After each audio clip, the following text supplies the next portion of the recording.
Underdog Daily with the BadgeBros, Jon and Nez. I'm excited. I'm happy. I'm not going to lie. This is back to our roots. This is where it all began. Those who know that this started as a baseball show with two viewers and three guys chatting and whatnot. Many have told us ad nauseum, as much as we love covering hoops, as much as we love covering the NFL, people have told us that it was all a long con. It was all a ruse, Nez, to get the people to love baseball as much as we love baseball.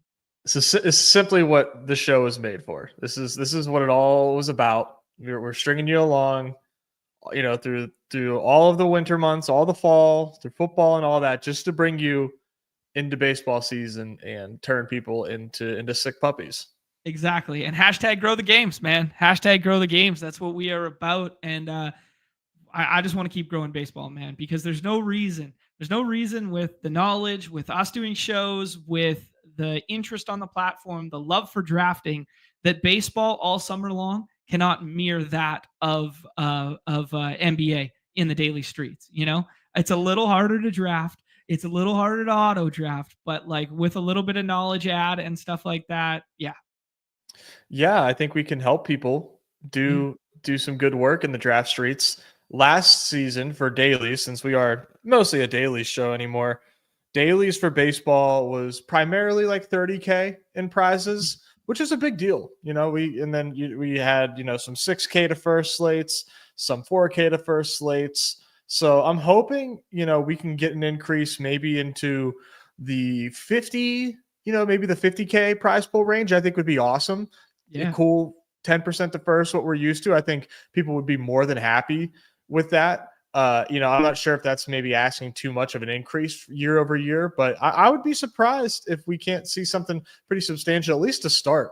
I think we'll see a pretty good, as interest gets, before BBM hits, right, and interest is high. I think we could probably get some pretty sizable prize pools for dailies. Yeah, and there's also other stuff like throughout the summer where it's like it's good auxiliary, like keep the bankroll alive money to draft BBMs, right? It's like play 10 of these a night, and then anything that you make, you roll over into BBM, right? Like yeah, but I mean, even using like hoops as a barometer, right? Like we had 125K slate last night with 15 to first. Shout out to you for the third place finish. You were a tough one at the end there, Nez. I know you could speak on it, but good to see you atop and back near the adjacent to the winner's circle where you belong there. So it's good to see that come to fruition. But I just mean like we don't get 15K to first every single night. We don't get a dog bowl every single night. It's like, well, we don't need to get it every single night in baseball, but maybe there's 3 nights a week that we end up getting it, or maybe there's 2 here and there that we end up getting it. So that's I don't think there's any reason to think we can't make our way there. Yeah, exactly. I'm excited to see what it looks like. To start, it should be pretty exciting. And when it's in the middle of the season or in the beginning of the season, I mean, we have MLB and hoops all at once. So I mean, it's a lot to balance. But someone's got to fill these lobbies, Jon. And it's gonna be us, baby. It's gonna be us.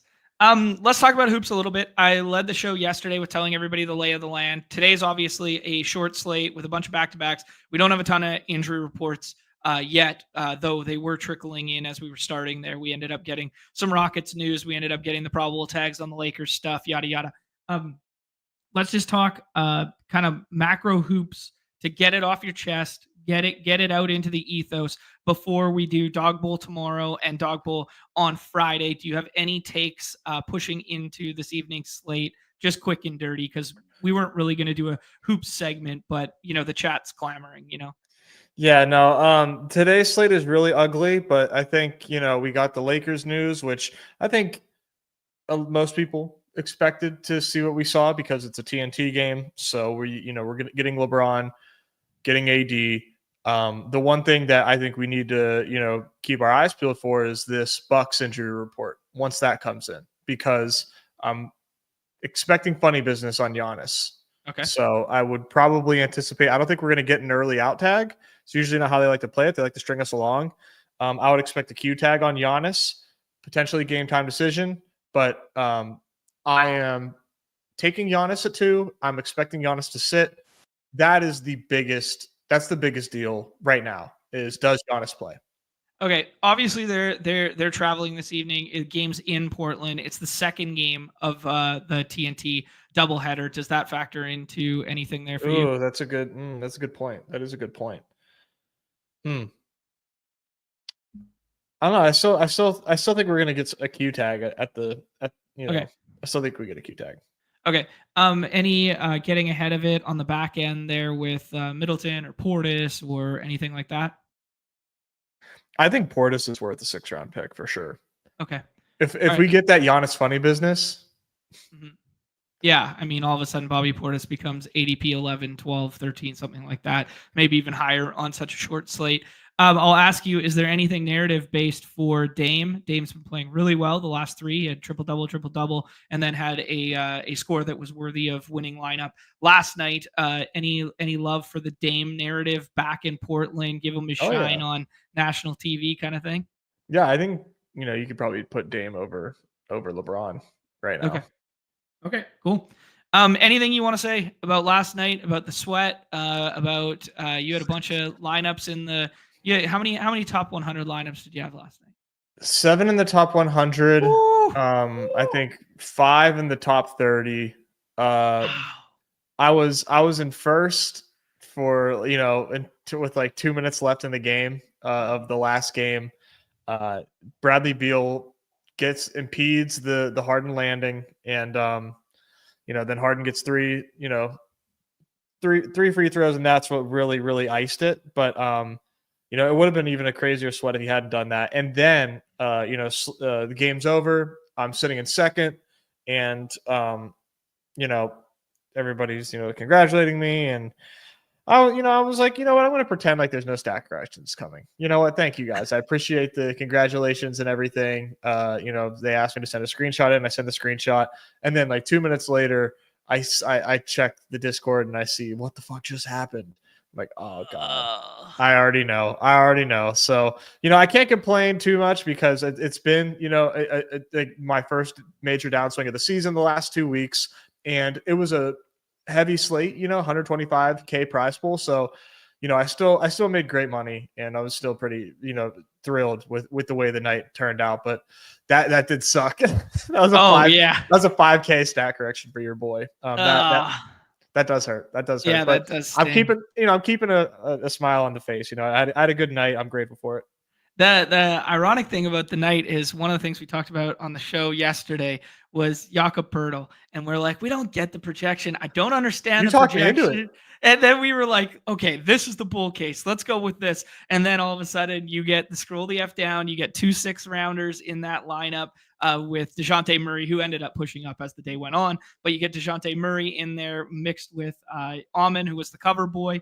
But yet the hashtag models did not like yesterday, and he goes out there, breaks the slate with 60 ball and from the 4th round, sometimes 5th round, and then Jakob Poeltl with 50 plus from the last round there after we talked it out. So I was really happy to see that for you, that it was guys that you talked about on the show, guys that you liked. You said Dame was your favorite in the 2nd round, so it was pretty cool. Yeah, that Jakob one that took me a minute, but I was like, all right. I love these two teams, and I love, and I should, and I, a week ago I would have loved that they were playing, and I'm like, why am I not like getting in on this game more? And then I started just taking Jakob and DeJounte, and I had 56% Zion last night. Like I was all in on that game. Nez, not to diminish or besmirch your story last night from Underdog, but it was the 2nd best story going. Do you know where I'm going with this? Where are you going with this? Okay. If anybody found their way to the Puck Discord last night, and shout out to my guy Brendo for tagging me and sending me a screenshot of this. One of the best stories I've heard all season long. All right. C Bavin or Bavin, the screen name that shows up in our Discord, like Bavin. I'll have to look. You've seen it. You've seen it for sure. He posts screenshots talking to his wife about the lineups she was going to put in Puck last night. And she drafts 2 teams in Puck, and it's 1,500 up top in Puck last night. She drafts a 5, five Detroit stack with this guy Casper in it, who's got like 7 goals on the year, like 6 goals on the year or something. 5 Detroit, and then a goalie from Philadelphia, which was going against the Devils, and everybody was playing the Devils and this sort of stuff. 2 lineups. She ships it, and then the guy tilting hardest in the Discord is her husband and sharing the screenshots. Can you believe this? She played all the wings. She lapped the field by 8 points, and nobody else played. Scroll the F down, third line from the Detroit Red Wings, and she did it. What the fuck? What a story, right? That's incredible. Oh my god. Nick, I could win too if my wife drafted teams. Oh man. Yeah. If you guys go over to the puck thread in the Discord, and you guys will see the story. It was beautiful. It was awesome. It was very cool. Wow. Yeah. Wow. Yeah. C. Baven. That's who it is. Yeah. C. Baven. Yeah. He sent me a message like last night, or not a message, but a message in the Discord last night. I was like, damn, Nez just lost a bunch of money whenever the stat correction came. So yeah, I know who C. Baven is. Sure did, bud. Oh, good shit there. Nez, one last thing I want to talk about before we do a full deep dive on we'll do a little bit of just like macro baseball talk, and then we'll push into doing a draft or two here, and then talk about some of the player take stuff on the fly, that sort of thing. Both of you were in a draft. Both of us were in a draft this morning together. I was in a couple last night, so kind of got my footing. Not fully there yet, but yeah. Let's talk about the Dawg Bowl right now. Let's talk about, because we got a qualifier coming tomorrow. It's a really big slate. I think it's 11 games, something like that. 1, 2, 3, 4, 5, 6, 7, 8, 9, 10, 11, 12 games with 2 nationally televised games. We got another Dawg Bowl coming on Friday. We're going to do a special show on Off and On the Clock doing hoops for the Dawg Bowl on Friday. Overarching stuff with Dawg Bowl and what the structure could look like for tomorrow. Let's get the community kind of involved here as well, guys. If you're participating in the chat, we got almost 200 of us watching. Throw out some ideas here. Where are you kind of at on? We've tried out the 10 mans. We've tried out the $10. We've tried out the $15. We've tried out the $25 in the 6 mans. We're pushing like 70-ish, 75% fill rates at times with the $10 price point in the 10 mans, that sort of thing. But, we want to see this thing fill, right? And we want to see people interested in Dawg Bowl. What do you think, like, best ways to do it going forward? What do you think, price point, structure, etc.? Your eyes are darting around all over the place like you're confused. What's the matter? No, I am. Tomorrow's 11 games, by the way. 11 games. There you go. Yeah. No, I don't know which game is, or maybe you just miscounted, but for whatever reason, I'm not that smart, Nez. So yeah, I was just trying to make sure that I wasn't 11. mistaken. It's 11. Okay. It's 11. Yeah, I think 6-person. Like, I like that the finals are going to be 10-person drafts. Mm-hmm. I think it makes sense to do 6-person qualifiers. It seems like the fill rates have been better that way, and I think it's just easier for people to get their entries in with 6-person drafts. The drafts fill faster, they end faster, and it's what people are used to, and it just makes it easier to do the rest of your hoop stuff with the 6-person qualifiers. Okay. Now, price point wise, I don't think $25 is necessarily the move. I think it boxes out certain price points, certain people with the price point. Mm-hmm. And I know me, I don't do as many entries usually with $25. Can I say one thing on that one? I think if you and I just, like, if I had $25 in my account for tonight and I saw the Dawg Bowl there, if it was $25, I probably wouldn't click it. I'd put 5 entries into the main. You know what I mean? But if I saw the Dawg Bowl and it was $5, I'd put 5 entries into the Dawg Bowl. Do you agree with that assessment from, like, just Joe Schmo, bro with 100 in his account, bro with 25 in his account? Yeah, the people that are just like depositing like $20 a day or so, depending on how much research they're doing into the contest they're playing, like, I don't know how much research somebody does that's just throwing in like $25 a day into their account. Maybe they are just like looking to draft like 5 times. They might be buzzer beater enjoyers, like that could be it. But don't you want some of those buzzer beater? I mean, maybe I was like directing with my question. Like, don't you want some of those recreationals and buzzer beaters to click dog bowl instead of clicking main or clicking buzzer beater for that isolated day? I mean, yeah, you want everybody clicking it because right now it's not filling enough. So I do think that Right. a decrease in price point does make sense. Now, I was thinking out loud the other day about it on here and mentioned like, oh, I think $5 would be cool. But then, I didn't account for like, the fact that obviously there's a lot of rake that goes towards the finals, or, it's rake, but it's back weighted, right? Because like in the grand scheme of things, in the finals only has, I think, like 10% of rake. So like the finals itself is not like heavily raked, but to get there, it is. So it's not simply like 60 or 70K divided by 5, and that's how many entries there are. It would be like a ton of entries for $5. So $5 does seem really, really tough. Yeah. I kind of agree with you there. But 10, I think is where it's at. I would, considering I just had a nice night, I would probably max a $10 dog bowl. Yeah, I mean, $10 dog bowl with it being the only contest seems really feasible because that's $1,500, right? And the true sickos that are playing mass volume on the site are playing $1,500. They're just playing it with crossover, pick and roll, the main, and the buzzer beater, and the layup line, and the dad, and they're getting about 2,000 down. So even for them to max the $25, you're still asking them to come up with almost another $2,000 for the 3750, right? So that $10 price point keeps it within the same bankroll management of the previous day's slate. It just all goes to the dog bowl, right? Correct. Yeah. And, I think having more, max enterers helps with the fill rate as well. Yeah. With the $25, the only person I know that maxes A1. And that's because that it dude worked. It did work. It almost didn't work. Yeah. It almost didn't work, but it did work. So let's just have a slightly, I guess, adjacent style conversation to it is, what could we do more to get people excited about dog bowl? Well, that's a good question. Yeah. I mean, the dog bowl is an awesome time, but it's like here's amazing. here's how it goes. You save up your money, you go hard at a dog bowl slate, you lose, and you're like, fuck, I'm never doing that again.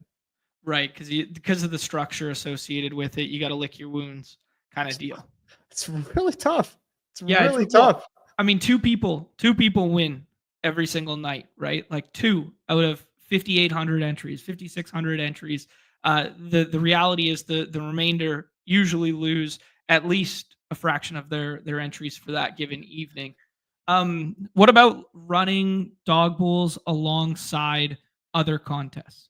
Like, do you think we have to have a dog bowl and a main in the same night, both nights? I think you're gonna like it's. I don't know the long term effects of it, but you are going to upset people if you don't have a main slate and you just only offer dog bowl. They're gonna feel annoyed. They're gonna feel like, they're not gonna love it, but like they're gonna come back tomorrow. Right. Yeah, it's true. Yeah, that's. But you also are losing out on money, right? Because like the amount of overlay that you are saving yourself by not offering a main may not even cover what like a full raked main could pay. Yeah, I'm not smart enough to do the math on the fly for that, but yes, I agree with you. Interesting. Yeah, it's just interesting, like because this is something that we haven't had this conversation in a long time, but people who have been around since like the very beginning are readily aware with us having the ecosystem conversation, because like money has to come from somewhere on the site and has to be redirected other places, right? And just because you lose football one night doesn't mean you lost hockey that night, doesn't mean you lost basketball. And the true sickos are in all these little pools on an isolated night. So even if they even if they full punt and go over on 150 on dog bowl entries, there's still a chance that their bankroll survived by playing the cash games, by playing the buzzer beater, by playing something like that. So just thinking about the dynamic of the whole site. Yeah, I don't know. I think we've done a pretty good job. I think Numi and Hope and the team have done a really good job coming into this year, but it's just like these are conversations we used to always have on the show that we haven't really, had time for or haven't really Yeah. done in recent memory. So it's nice to just kind of like hit the reset button for a second and just kind of hash some of these things out. But I do tend to agree with you and the chat and that sort of thing that $10 seems like a very fair and reasonable price point to ask people, especially the crowd that is maxing on a nightly basis, right? Yeah, I think that you can run $10 and run a $5 main for like 60K and still get dog bowl reasonably filled. Mm-hmm. Yeah, and like Nick's saying, NFL dog bowl struggled year 1 too. And so, they ran back dog bowl, the same structure, the same prize pool this year for NFL, and it filled every week. It's pretty Yeah, awesome. Like it absolutely cooked. that was crazy. Yeah, and there was no Hoops is rake. getting there. Yeah, there was no rake back discounts and entry stuff that they had in the first year to make it more palatable. So, yeah, yeah, that's true. Maybe it's just an awareness level, and once people see it and people see, content from it, and they see how much fun it is. I mean, this place, man, the place in San Diego that this is at, like this is a premium resort. This place is beautiful. I actually have Nikki's aunt went there during Christmas and took the family down there and stuff, and she was telling me like, oh, this restaurant and that restaurant, and she was telling me all about like the actual huts on the beach that they stayed in and stuff.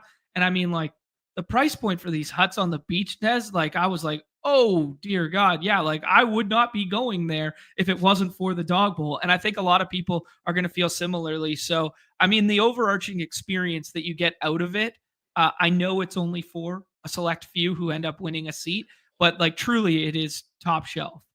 Oh, 100%, man. It's I mean, they do a bit like when you get there, like you want to get back every time they run one of these things, man. Mm-hmm. This is an interesting take from Goat Sam Olsen in here, just saying, hey, I think if you don't have a main, people just close the app. What do you feel on that? Yeah, like I think it hurts your bottom line. Right. Yeah. The people are not interested in doing the main. They're not interested in browsing the pick'em lobby. They're not interested in, firing off, on other side contests. It hurts. It's not ideal for screen time on the app for certain individuals. Yeah, that checks out. Anyways, okay, cool. Glad we had the conversation. Glad the chat was involved. Guys, just keep issuing feedback in the chat, whether it be in the chat, whether it be in the Discord, all this sort of stuff, because all of it is heard. It's all well thought through. I know there's eyes always lurking. So like if you guys have takes, if you have opinions, this is the place to voice them. That was what we always prided ourselves on with this show, Nez, going back to the origin days. Maybe I'm feeling a little nostalgic because we're pivoting to baseball today, but like the origins of this was like, hey, player representation of players for the players in tandem with Underdog. And, like we do a lot of the slate breakdowns and the day by days and stuff like that. But we also have this other, capacity to our show. And a lot of it's done behind the paywall nowadays. But yeah, just wanted to have that out there for, yeah. Yeah. Okay, cool. Nez. All right, let's talk macro baseball. Let's just clear our minds, clear the slate right now. And I will pitch to you one driving idea that I think is the macro conversation with everything Dinger related right now. And it is pitcher focused. It is the pitcher, maybe we'll phrase it as the pitcher dilemma, Nez, where if you know, Nez OG original YouTube video on the casting couch, speaking into the camera, they're telling everybody that zero pitcher was the alpha, zero pitcher was the meta. And now we're kind of, to use a lazy comp, it's eerily similar to what happened with football last year or this summer in BBM, where it was like running backs don't matter. We push up all the wide receivers. And then what ends up happening? Well, all these older running backs that we knew were good cook, right? And maybe that could be the case in baseball this year. But I do think the driving force to roster construction, to ADP, to everything in the scoring system is pitcher. And it's whether you fade it, you do it a hero style, or you eat the price tag on some of the most palatable prices we've ever had on starting pitching. Let's have the pitching conversation, Nez. Yeah, I think, we're seeing pitching scoring in the underdog format, increasing or, decrease year over year based on the fact that guys are throwing less innings year over year. But at the same time, strikeouts are up. So there is sort of a counterbalance there to it. But in the whole, the pitching position does not score as many points as the hitters do. Mm-hmm. And it sort of makes them like almost like tight ends in a sense where we have, a position that we have to fill out, except you can't flex it. You can only start 3. They get hurt more often and they score less than everybody else. Right. So those things combined, I think, make pitching less appealing to take with high draft capital on top of the fact that when you get to the playoffs, and this is, a feature, not a bug, mm-hmm. The 101 thing of mattering with pitching is who starts twice in a week. Yeah. So it makes it like at the end of the day, it's like who actually cares? Now it does like you can't just go out here and draft 7-8 pitchers that are not going to put up 1,000 in a season. Like you will not advance. Mm-hmm. You will get hurt there. There is diminishing returns to the 0 pitcher strategy on top of the fact that, we are seeing decreased pitcher prices when we have Paul Skeens in the player pool has the ability, in my opinion, to separate like we maybe have never seen a pitcher separate before in the format. So it's interesting because he's the cheapest that SP1 has ever been. A lot of things going on here when it comes to pitching. It's always been my favorite position to, project for. And I feel like it's one of my sharper positions to draft is pitching year over year. Okay, I love what you hit on there. Here's the epitome of the 2 starts in the finals mattering and the deal with that, and that it's super hard to project, but it was also needed. Oh, that's Bevan's wife's big win last night. Shout out to her. Sam Olsen. There you go. Who's this? Never fucking heard of him. No. But you look at these scores, right? 122 at the pitching position, right, for Max Fried, which means him and Zach Wheeler had multiple 2-start weeks, right? And that was the separation was purely on volume. It wasn't based on maximum efficiency, right? Like obviously they had good quality starts in there, but the way you separate at pitching is by having 2 of them. The way you separate at hitting is just by flat out raking. And then when you see the way in which the scores separated at hitter there, they're just so much bigger. Where you're getting Brent Rooker, who's like a damn near, what was he, a 16th round pick or whatever, put up 172, and he's outscoring Shohei Ohtani. Like that is a rare feat at the pitching position that you would get a 6th round pitcher who ends up with 2 starts, who outscores Spencer Strider in the last round, or to use an example from this year, Paul Skeens in the last round, right? Yeah. I mean, there's a lot to take in there, but we're in full agreement here as far as how that goes. And if you go, I mean, you don't have this pulled up here. Mm-hmm. The guy that came in 3rd had Chris Sale and Logan Gilbert, who scored 145 and 139. But obviously it's like raw points that matter. And I mean, highest scoring two of the highest scoring pitchers in the Dinger finals. And I mean, he came in third. Nothing to sneeze at, but didn't take it all down. Let me see if I can scroll back and see. There we go. I was in fact in the Dinger finals there. John, so you had a sweat for the first week. Yeah, because I had Dansby Swanson on this team. This team was really good. Yeah, everybody knew Dansby Swanson was the crusher that you would want. Everybody knew it. Everybody, Sam knew it, I knew it, and Svi knew it. So that's all that mattered. Yeah, shout out to Sam and Svi, longtime members of the community who took this one down. Sock Muffin was up there as well. See Mason around. This is a little bit of a who's leaderboard there. But you wanted me to look at third place here. Yeah. So Sale and Logan Gilbert putting up those.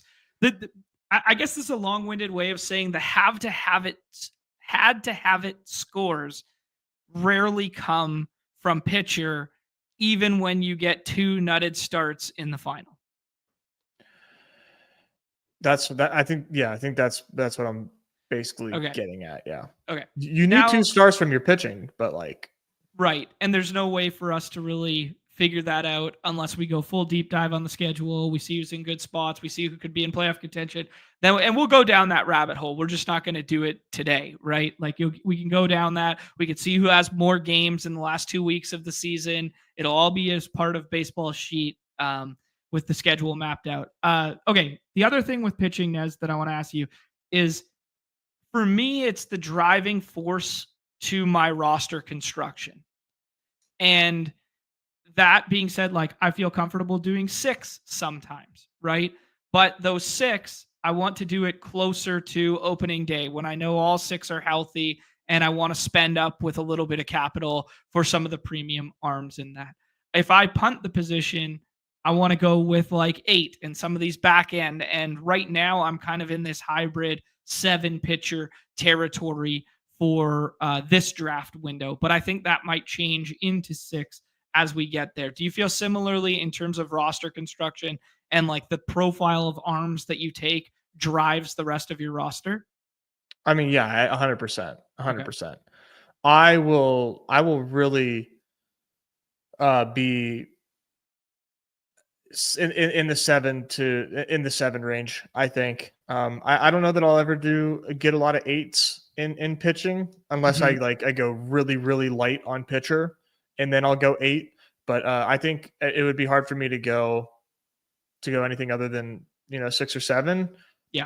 And just the injury aspect of these pitchers makes me want to go 7. I'd rather rather than shoot the moon and thread a needle with 6 pitcher builds, I'd rather just take a 7th pitcher and maybe try to keep a sick team alive if I'm in the event where I'm really banged up. Pitchers get hurt so much, man.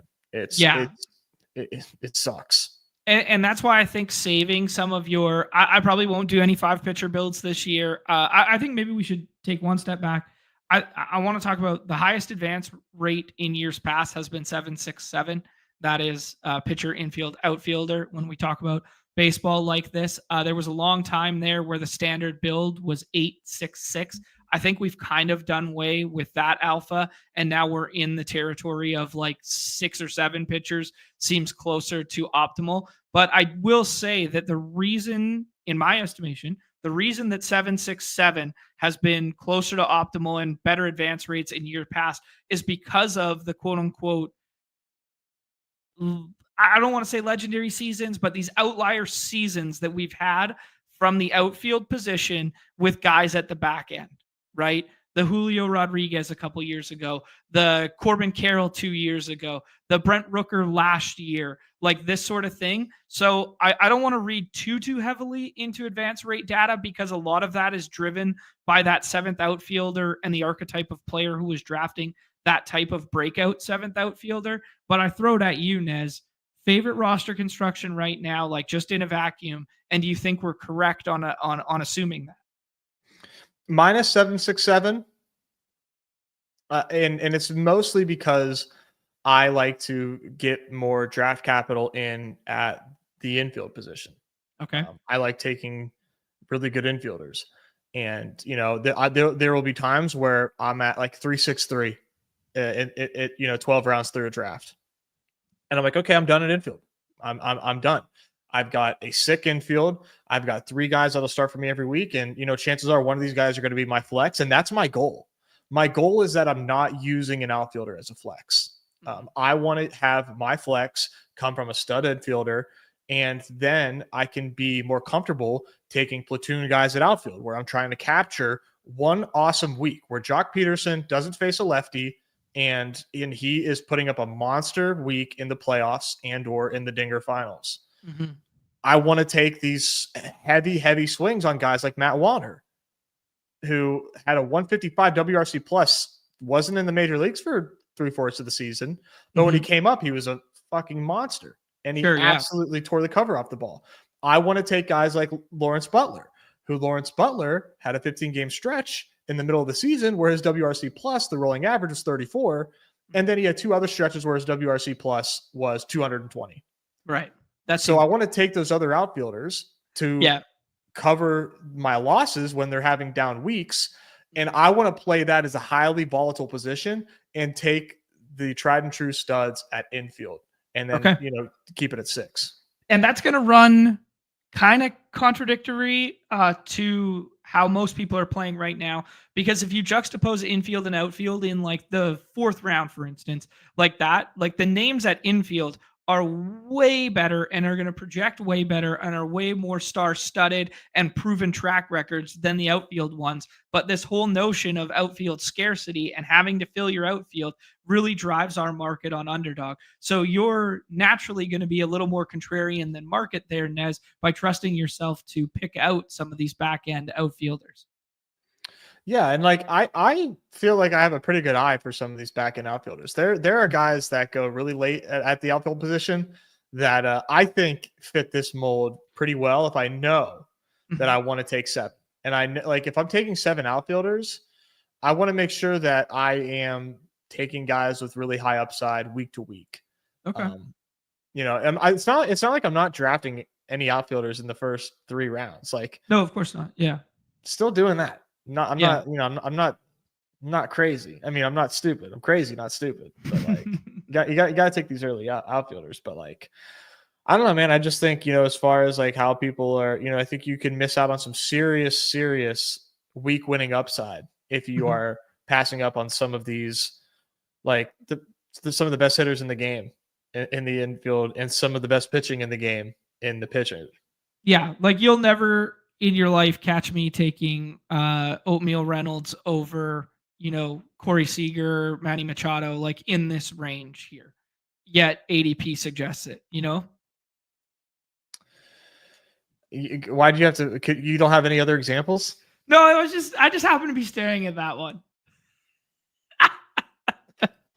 I haven't even talked about Brian Reynolds yet. And I barely drafted. Like I don't have a lot of Brian Reynolds right now. You can't blame me for the Brian Reynolds ADP. This isn't my fault. You're right. It's guys. Lower than years past. It's awesome. I do think that the one counter that is really good here and why I talk about like draft capital meaning so much is infield is by far the deepest position because there's more of them and there's big beefy baseball boys who go undrafted who have 25 to 30 home run potential in every single draft here. So yes and no. So Nez isn't necessarily saying he loves spending up at the deepest position. It's just, he thinks he can find gems at the outfield position with volume, which is a little different than I guess the natural meta. Because for me, I've been doing a lot more, 6-7-7 or 7-7-6 as well.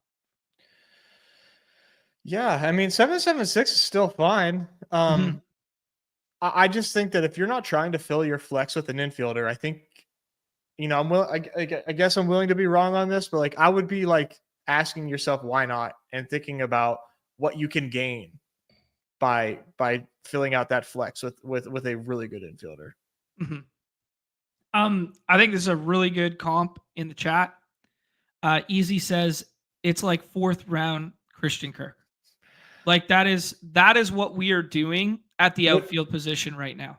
Okay, I thought that was specifically a Brian Reynolds comment, and I was about No, to. it's to the meta. It's to the meta of pushing up outfielder here, because what you're juxtaposing in like this kind of tier is like Trey Turner used to be a first round pick. Maybe he doesn't run as much as he once did, but like Ketel Marte, everybody knows my affinity for Ketel Marte.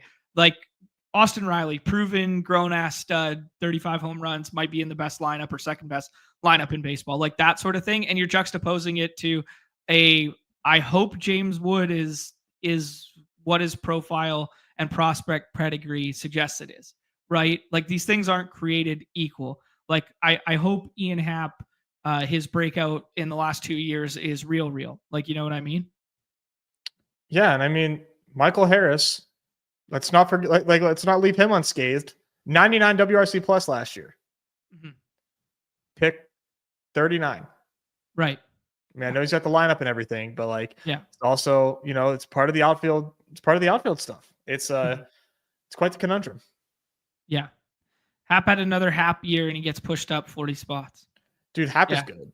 Sorry. Well, Hap's good, but I've come around on Ian Happ, man. I was not always there with the Ian Happ stuff. I'm that's another conversation, but yeah, I'm buying it on Ian Happ. Okay. This is a good one though. Nolan Jones, like the third round Nolan Jones from last year.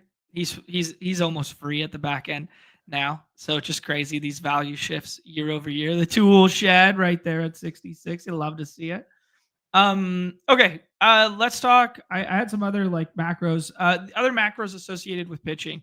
Man, anticipating more 6-man rotations this year than ever. Like innings are trending down for pitcher in general. So like price tag moving down with pitcher makes sense? Question mark. Less reliable than years past.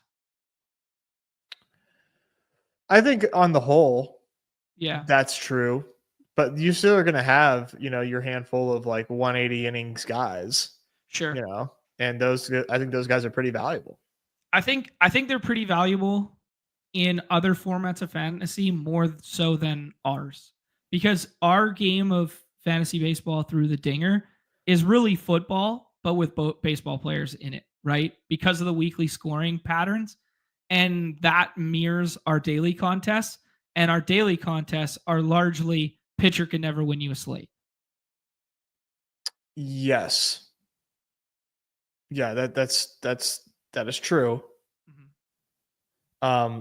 I mean, there are still, I still think it's very valuable to get it's not necessarily super sticky to say, oh, like look at the, Query who had 180 innings last year, and like, oh yeah, they're gonna have 180 innings next season, but it's less likely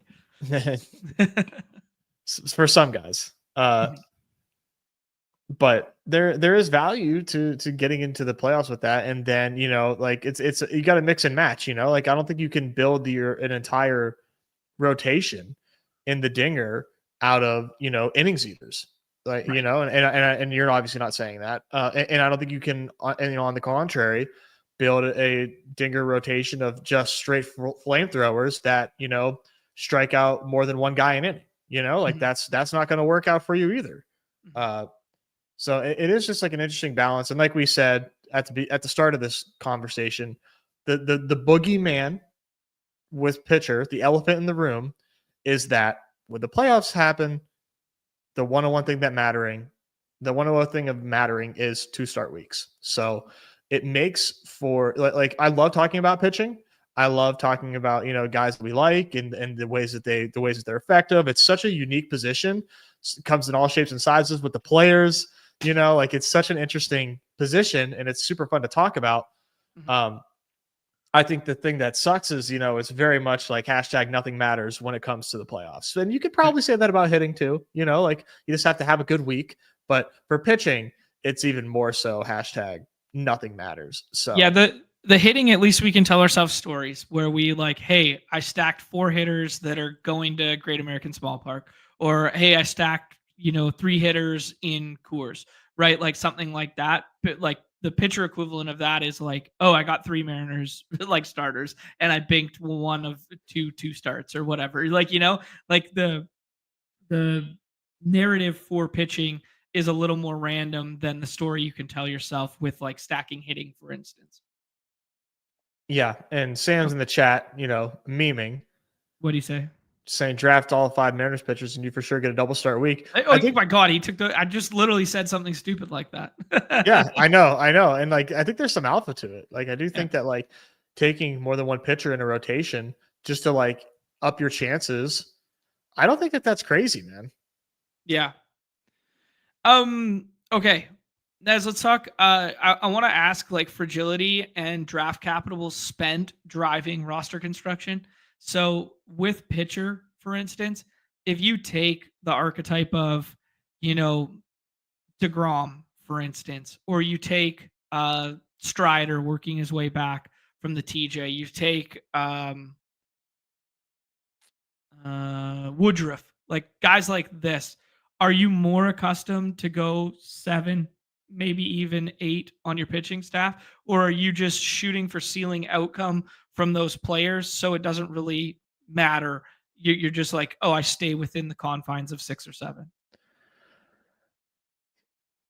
I think I am more in the camp of playing things safer Yeah. and telling yourself like, hey, like you need to acknowledge the fact that you're probably not going to like,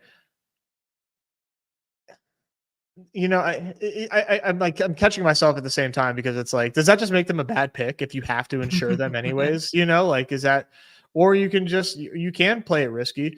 I'm the type of person that wants to, play it safe. Like I think the easier example would be, just Strider, for example. Like we know he's missing time to start the year. Like, yeah, you should probably take 7 pitchers. If you do a 6 pitcher staff with Strider, I just don't know how you can really tell yourself that that's a good idea.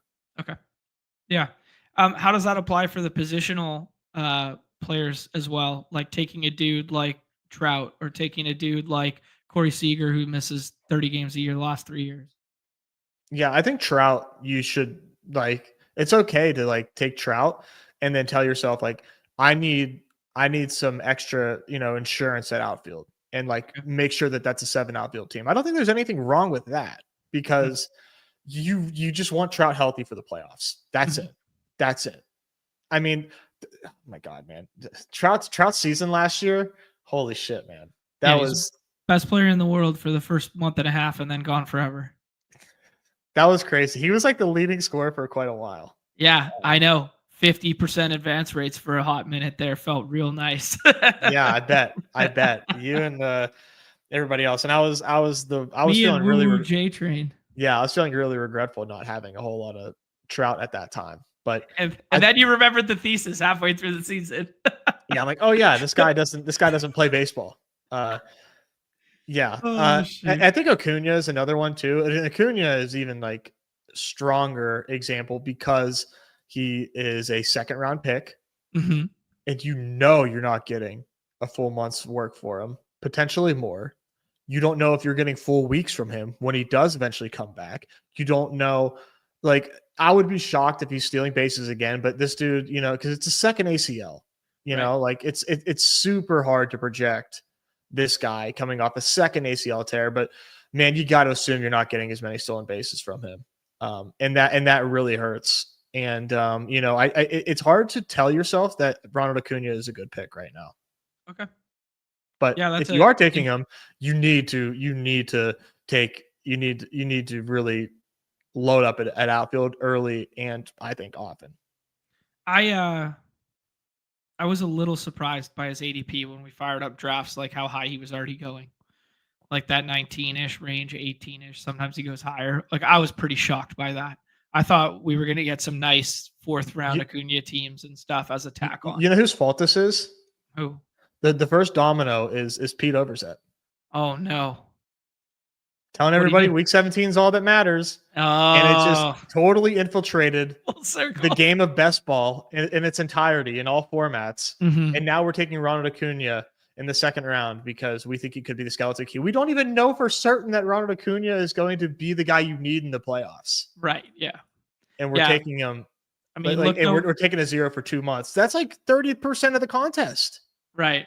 Yeah. Look no further than what was it, 2 years ago when Bo Bichette was the guy you needed and outscored everybody in the postseason run there. I Like am taking some Bo Bichette this year. oh, likewise, but I just mean it's like you just don't know who to illustrate the fact that you just don't know who is the guy to know that you need. Noah, yes, we've asked Sam a billion times. He doesn't want to. He saves Respect all the the man's alpha. privacy. Yeah, he saves all the alpha for after two wobbly pops at the Dawg Bowl. So you got to find your way to the Dawg Bowl to pick Sam Olson's ear about the games there. I really liked 2 comments from Easy in the chat. He's buzzing today. He's workshopping a take oh no, where was it? He's workshopping this take here. The pitcher's coming off an injury is completely dead money. Any thoughts on just that as a macro thesis? I don't know enough of like the history of pitcher. I mean, like I think Right. that's like off the rip. Yeah, that feels good. That feels correct. Yeah. I think. I mean, I'm not drafting Jacob deGrom, dude. I'll tell you that much. Right. I've seen some talk from our guy Tuma talking about the Tommy John honeymoon. Mm-hmm. Maybe if this guy threw more than 100 innings since COVID hit, then I would do it. But Sure. Mm-mm. Yeah. I guess one last pitching related question would be like, what are you doing with the Dodgers this year, man? Because they have question. They have 8 or 9. They have 8 or 9, big league viable arms, and they're going to openly run a 6-man rotation. Japanese arms accustomed to 6-man rotations where they just pitch on one day, and now they have the 3 best Japanese arms on planet Earth in the same rotation. So, just thinking out loud there, are you lowering the ceiling of Dodgers pitchers because the likelihood of two start weeks is less so in my estimation than a lot of other rosters? My initial thought was to like fade the 6-man rotation FUD because plans change, players get hurt, rotations shrink when push comes to shove. But like Bobby Miller even in the projected rotation right now?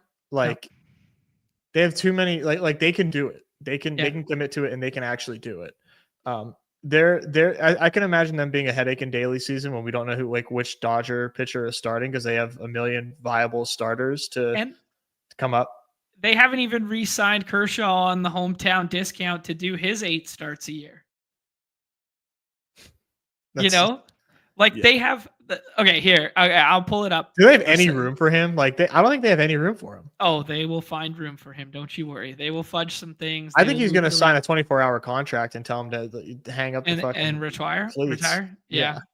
Yeah, that's fair. I think both. I can't imagine he plays anywhere else than with the Dodgers, and I just think it's going to be retire or a couple starts mixed in. Roster Resource has it. Snell, Yamamoto, Glasnow, Gosling, who people forget about, Sasaki, and then Dustin May, right? And that doesn't even have Ohtani in it, which would bring it to 7. Then Bobby Miller. Then why am I blanking on Landon's last name? Tony Gonsolin. You said Ryan. You said Ryan Gosling. No, I didn't. Did I? You did call him Gosling. Gosling? Classic John move. Tony We're back, Gonzo. baby. We're back. Yeah. Landon Kanak. And yeah, I mean, dude, that's 8 big league viable arms instantly. Anyways, nice little sidebar to have a combo about in general. Can I ask you the looming Ohtani question? Are we scared to take Ohtani 101 because of John's original thesis from 2 seasons ago that he's more apt to get injured than any other player because he pitches? I think I'm more apt to take Aaron Judge because Aaron Judge is a better offensive player. Oh, spicy me the balls. Aaron Judge doesn't run though. Are we worried about the ceiling associated with outfielders when they do not run? Johnny slugs 700. Like, what are we talking about? Fair counterpoint. Yeah, that was fun. All right, cool. All right, dude. Anything else? We can hop in and do the player take things as we go here. I just really wanted to have the I guess the macro pitching debate because I think it really drives roster construction. I guess we could have the stacking conversation too. How you feel nowadays versus in the past with stacking in roster construction. I mean, we did see BBM like 4-man onslaughts and stuff like that. And we know that in baseball, there's no ceiling to how many touchdowns you could score because there is no clock in baseball. So stacking has an exponential ceiling instead of, a lowered one. So correlation actually plays way, way higher in baseball. So if you find a good spot in the last, 2 weeks of the season, i.e., I'll throw out Toronto Blue Jays going to Great American Small Park there, for instance. Will you overstack in a spot like that and boost guys at the back end like Dalton Varsho or Andre Jimenez to add to your Vlad teams over all the remaining targets? I'm gonna stack a lot this year. Okay. Definitely. Okay. It's so clearly important. It's like a no-brainer way to improve your odds of putting up a massive score in the finals. I mean, it makes way too much sense to not stack. Yeah, I agree with you there. And the trickle down effects of stacking are, weather conditions. So you could be in like a really nice, hot, humid climate, which is better for hitting for a couple days. The ballpark for a couple days, not just one isolated game. You tax the other team's bullpen, which leads to future shootouts in a series. So like the trickle down effects of stacking, not even within just like one isolated lineup, the days that mount, you will see a lot of like, look at Sam's team, for instance, from last year with like the Cubs. Well, he's not just benefiting from a Dansby Swanson breakout 2-week stretch there. He's benefiting from all the correlation associated with it as well. Exactly. Okay, cool. Shout out to the Stacking Dingers guys. You guys can find their links somewhere down below here. Done a couple shows. I've only watched one so far there. I watched a little bit of the mailbag show there, so I got some catching up to do here, but they are going to do stacking data show out tomorrow on the Stacking Dingers, so that'll be a lot of fun there to talk through the actual numbers that go into this stacking conversation. Be sure to check that one out there. Actually almost threw on my Sheep Sheets shirt today, but I was a little chilly, so I had to rock the hoodie. Nez, any other kind of like macro lay of the land conversations, or if you want to do like kind of like a rapid fire spark notes for people drafting for the first time, hopping in here, what they should focus on, anything like that, or should we just hop on in? Let's just hop in and then just kind of see where things take us. Let's do it here. Click that MLB tab. Tons of stuff available here, multiple price points. They've been absolutely cooking. We got the frozen rope in there. We got a $75 single shot in there. We got some lower price point, like the bunt one, I believe is 20 max entries. So yeah. Yeah, the bunt filled. So we got to get bunt 2 out here soon. But we do have little eliminator for $5. Nobody runs better, Nez. This is your third straight 101, I think. I believe it's my fourth straight, so not a big deal. I had 25% Joker yesterday. What a day to have 25% Joker. Wow. Yeah, 85 entries too. It wasn't like that. It wasn't like I only did like 12. I mean, that AD stat line last night, I didn't even think that was real. Yeah, the 38 points. What was it? 20 rebounds or something? 41 points, 23 rebounds, I think. Oh my God. Yeah. What the fuck? Crazy. All right. Let's talk through some of the stuff that you and I have been doing in rooms thus far as we draft here, because we'll have lots of time to talk after making this initial selection. You are telling me that Aaron Judge is the 101, not Shohei Ohtani? I just think you got to stand for something, man. Wow. Wow. You just got to stand for something, Nez says. Do you think Otani's going to steal as many bases as he stole last year? I mean, certainly not. He's going to steal, but yeah, the steals aspect, but I don't know. Could the Dodgers score even more runs than last year? Do you think they keep him in the leadoff spot? That's another conversation to have there too. They loved him in the leadoff spot. Mookie came back, then they didn't put him in the lead, or they didn't put Mookie back into leadoff spot. Do they run with that again? Because that'll, impact his runs scored a bit. I mean, the only additions they made was like Michael Conforto, and then re-signing Tommy Edman, and then re-signing Teoscar. It's a great lineup. Mm-hmm. Don't get me wrong. Did they make? I mean, obviously, if we're comparing to Aaron Judge, but like as far as for scoring more runs, I mean, we saw a little bit of a decline for Freddie Freeman last year. Yep. I mean, I'm not so sure that they're live to score more runs. Okay. Yeah, Hae-Sung Kim as well was an addition to play second base there instead of Gavin Smith or Gavin Smith. Oh my god, that was not even close. Gavin Lux there. That was funny. All over the place today. I think the one counter for the Judge stuff will be like, well, what does this look like now with no Juan Soto behind him or in front of him? A full year of Jazz. Cody Bellinger probably hits behind him. Yeah, what do you get from Paul Goldschmidt? What do you get from Paul Goldschmidt? Yeah, but I think Jason. I never actually found out how to say Jason Dominguez, the Martian. Yeah, Jason the Martian. Dominguez. Yeah, I think he's I think he's the real fucking deal. So I think you're eventually going to see a breakout from him, and provide a hell of a ceiling. Mm-hmm. I mean, dude, I don't know how this guy. I don't know how that kid fails. Yeah, he's a monster. He could be.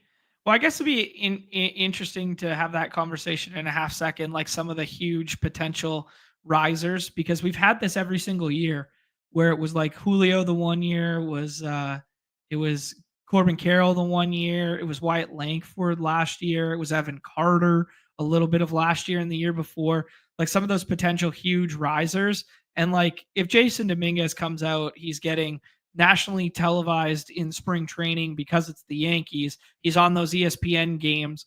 He's hitting fourth behind Judge, and he hits, 4 spring bombs or 5 spring bombs, which is completely within range outcomes. This guy's going to skyrocket like Wyatt Langford did last year. Mm-hmm. Yeah. What's his ADP at right now?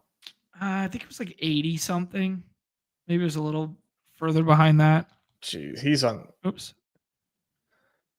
86. Yeah. Yeah, he's on the Wyatt Langford trajectory. Yeah, in a big way.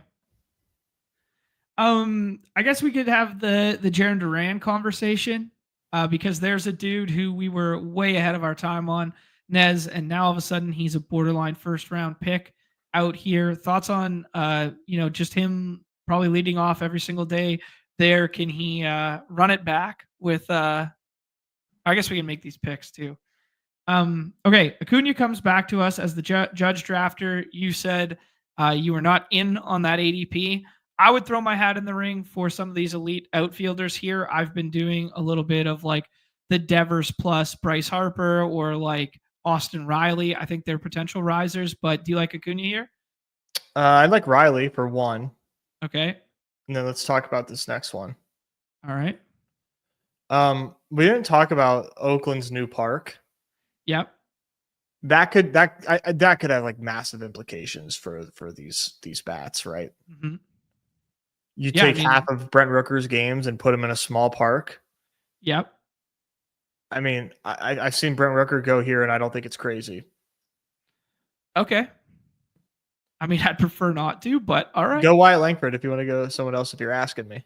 I would definitely not take Wyatt Langford either. So we'll go with the first one then. Yeah, I mean, it took me a while to come around on like Brent Rooker's price, but he's done it 2 years in a row, and I think this park factor, I don't, maybe it's priced in and it just hasn't hit my, you know, my analysis yet and how I'm drafting teams, but I think this price is gonna make sense, and once we start to hear more about this park, I can only imagine it's gonna make us more excited about these athletics. All right, cool. Yeah. The move to Sacramento there.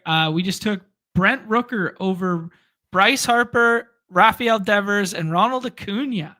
This is the world we now live in. Respect Brent Rooker, but baby. I respect Brent Rooker. I just don't respect him here. I respect him a little further down. We know he's got big time pop though. Okay, let's talk about Jarren Duran's ADP there, because kind of similar conversation to Brent Rooker here, where these are guys who they weren't like big ass prospects. They were mid-tier prospects. They had a little bit of failure in the past, and then all of a sudden they have huge breakout seasons, and now we chase them up boards. They're probably they're not similar like player comps, but they're similar in like that, as like they were big last year. They're a little bit older than like your traditional like breakout rookies that we've dealt with in the past, and now they're kind of like up here to deal with, and we got to determine, is this for real kind of thing. So is Jarren Duran for real? Does he warrant that ADP? Because I have a hard time clicking his name over Kyle Schwarber, over Matt Olson, over some of these big time proven commodities. Oh man, Jarren Duran just had back to back. Like, people maybe forget his 2023 season was pretty goddamn good. Yeah. Back to back great seasons for the Red Sox. Plays in a great park, has a really good lineup around him. Hits leadoff. I don't know, man. I'm so in on Jarren Duran as a player. I just really trust that bat and those offensive skills. And the team around him, I think, is pretty solid too. Yeah. I mean, they were sneaky good last year. It's kind of crazy how good this team was last year. I mean, they finished 500, but nobody really expected that, and they fell off at the end.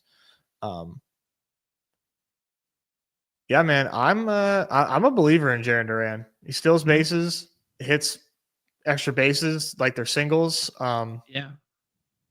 Dude's nice. All right. I respect it, dude. I respect it. I'm always just like third eye open, weary about these guys who later breakouts, like 26, 27, 28. I know the mean age of baseball breakouts is a little bit later just in general, but that hadn't been the trend in recent memory. And then we start putting them up in like the elite tiers of the world, like the Mookie Bettses, for instance, where, he's just done it forever. Yeah, we just have a pretty solid sample of Okay. Jarren Duran being a dude. Cool. Mike Trout goes there. Riley Green goes there. Oatmeal Reynolds goes there. When do you start thinking about pitcher, Nez? Because only 3 have been off the board here through the first 4 rounds. Are you a guy who likes to, build out with like a ace at the top of your lineup here? I think I know who I would select here. Who would you select? I would stack Lawrence Butler and I would stack Ozzie Albies. Yeah, let's do that. All right. I think once we've made the decision to make a bet on Atlanta, make a bet on Oakland, you don't have to stack at the front end of draft boards always. But I do think I like your ceiling argument for Butler and the park. And if you're making such a big bet on Brent Rooker, then I think it makes sense to pair the two together. And I think Ozzie Albies is just mispriced in general. Mm-hmm. Yeah, it's been a while since we've seen like a full season of Ozzie Albies because he's been hurt, and the season for Atlanta last year, the wheels fell off for that team, and nobody really had a good season for them in general. But when all these guys are at their ceilings, hey man, you can argue that they are the best lineup in baseball when all their guys are like on. I mean, Yeah. it's not that far fetched, and I think it might even just be damn true. Yeah, 1A and 1B between them and the Dodgers will be kind of like the macro sentiment, and then maybe you can throw Yankees into that mix too. Yeah, I am. I am taking a lot of Aussie right now at, Okay. at at that range. Two other ones that we've pushed up the board a lot comparative to last year would be Jackson Churro and Jackson Churio and Jackson Merrill, both in contention for the NL Rookie of the Year last year. There, yeah, just thoughts on their two ADPs as young emerging center fielders. Yeah, Churio, I was famously out on Churio last year, and then he went for 20 homers and slugged 460. Churio's great, man. He's a really good player. Um, I just think he's very sneakily like Reynolds with a little bit extra speed.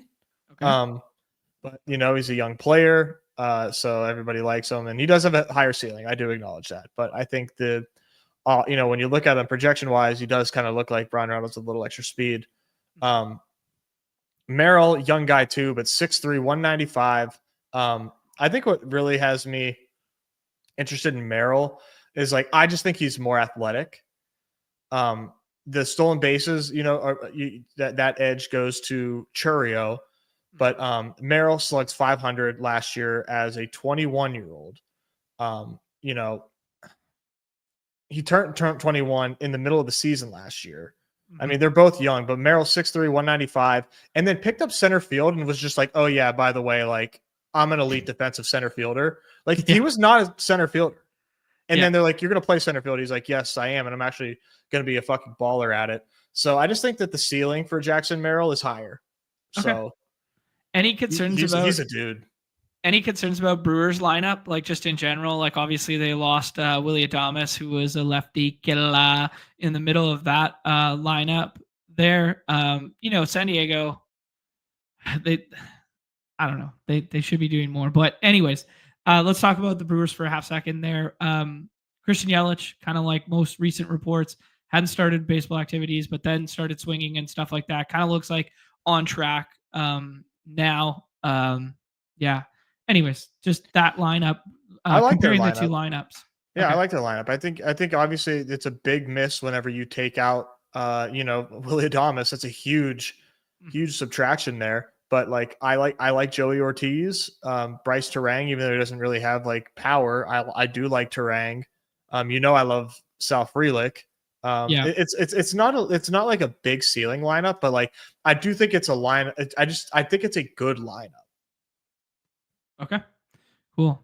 Yeah, Churio's younger. He's like 20 years old now. Yeah, it's crazy. Top 3 MVP potential. Woo! Might have those tools.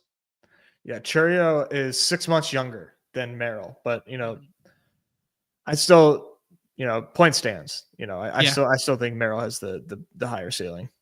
Nez, one thing I've been thinking about when we get on these ends here is when you see these pockets of pitchers start running, there's way more runs nowadays in terms of pitchers and stuff like that than I've noticed in the past. That being said, we could push it one more bit here if we're scared of the six mans.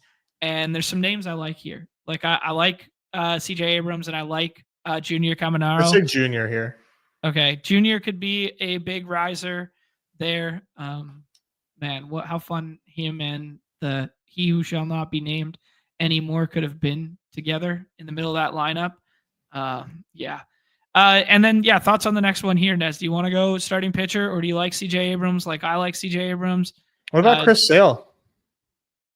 I'm a little scared, but he goes with the Atlanta stuff. So let's do it. Yeah, anytime you can start your rotation in the 7th round with last year's Cy, it seems okay. It does seem okay, man. I mean, he threw 170 innings and just it looked like vintage Chris Sale. I mean, he was one of the best like you just said, he was a Cy Young Award winner. I mean, I don't know what else to say. I understand that the injury risk is there because in years past we did not see Chris Sale pitch.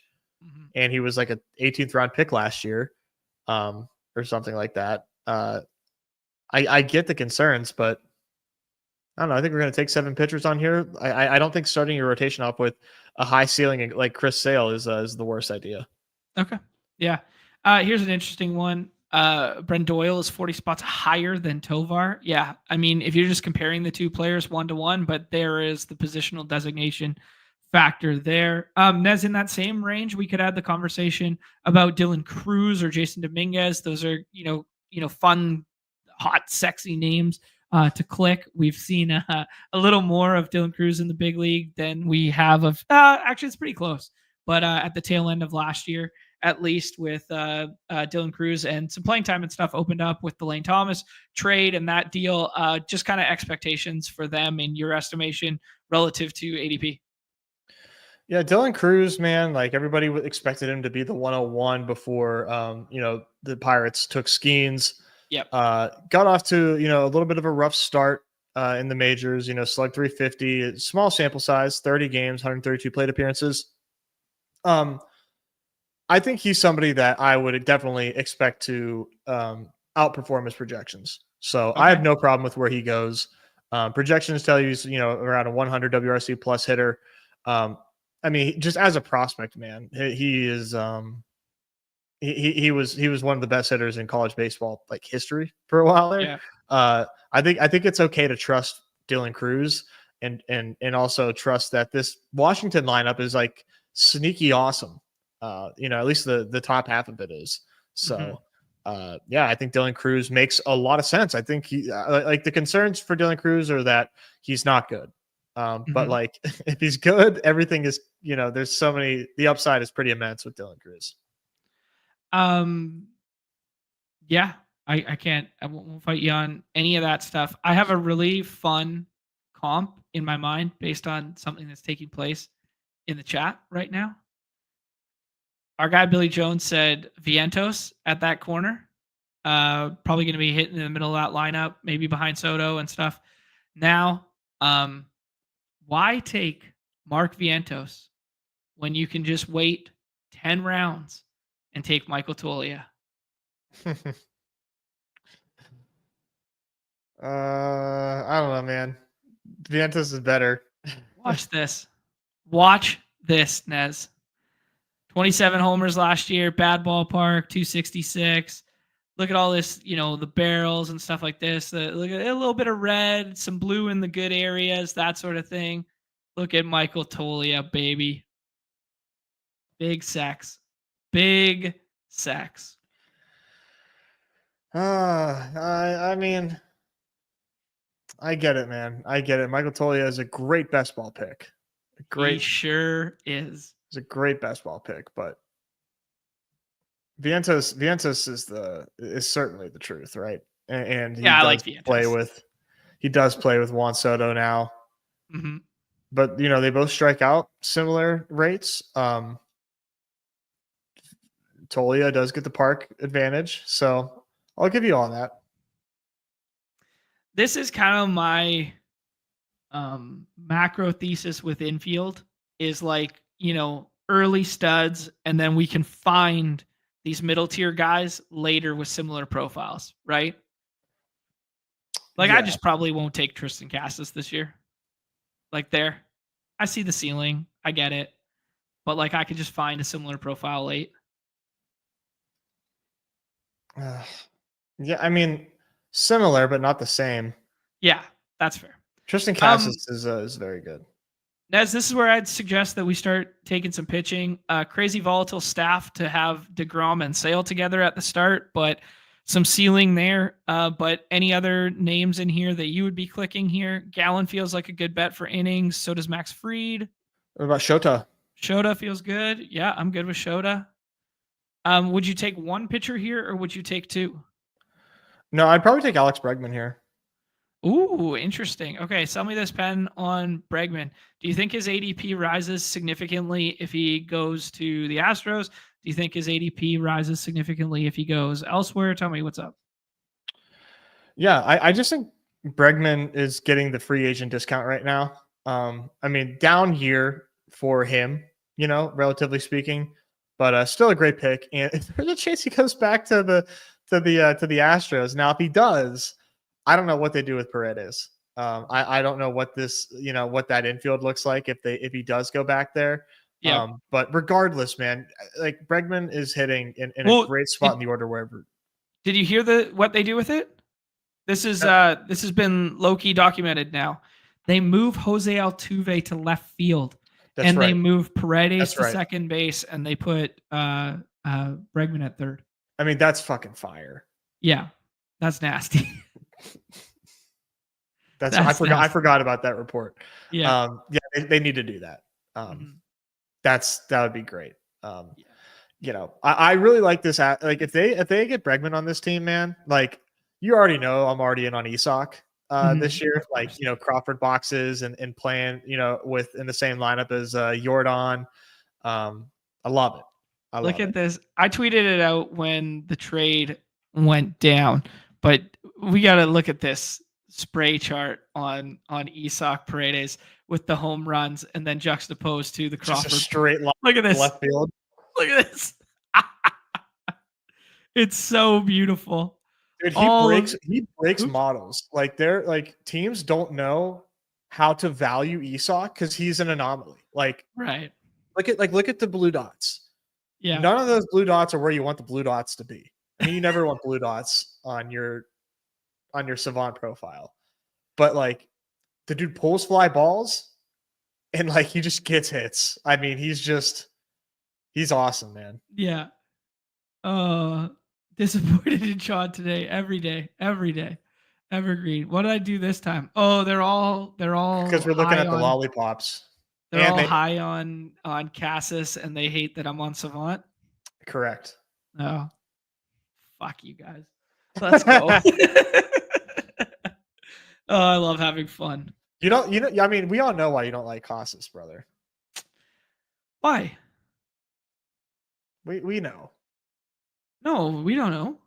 I don't mind because he paints his fingernails. Oh, does he really? He's got the Caleb Williams right now. Yeah. Oh, I didn't know that.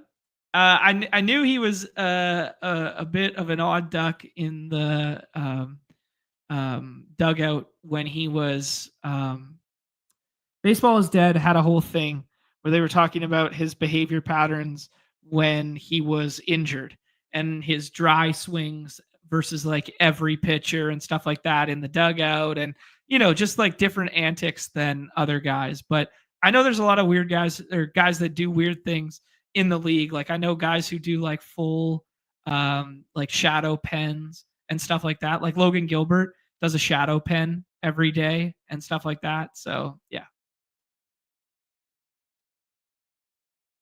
I mean, he's clearly a weird guy, and I would imagine has a hard time making friends in baseball because I don't think there's too many people in baseball like Tristan Cassis. I am.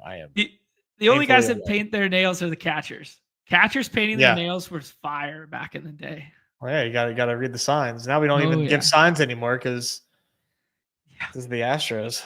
Yeah, yeah. Brendan Marsh, full wet hair. That's that disgusting. Stuff is soaking wet too. He looks like a wrestler. He looks like a wrestler out there. But I actually like Brandon Marsh because I forget what his like walkout song was, but like he's like really into rap, and I'm like, okay, Brandon Marsh, you're cool now.